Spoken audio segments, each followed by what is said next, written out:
విశ్వాసం, faith on him, గట్టి విశ్వాసం కలిగి కన్నీటితో ప్రార్థన చేయండి. బిడ్డలు ఖచ్చితంగా మనం గతించిపోయినా మన బిడ్డలకి మంచి మార్గం దొరుకుతుంది. అదే కాకుండా మరి ఆయన నా ఇంటికి వచ్చి విశాఖపట్నం, నేను నేవల్ డాక్యార్డ్లో 35 years వెపనరీలో వర్క్ చేశాను.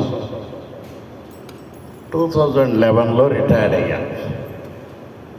అంతకుముందు ఆయన వచ్చి మరి బావా నా చెల్లిని పెళ్లి చేసుకున్నాడు. ఇక రెండో మాటలు అది వేదవాకు, వాళ్ళ దేవుని మాట తిరిగిలేదు, నేనేం చెప్పలా. అట్లాగే మా మదరు, నేను ఆయనకి బావమర్దిని,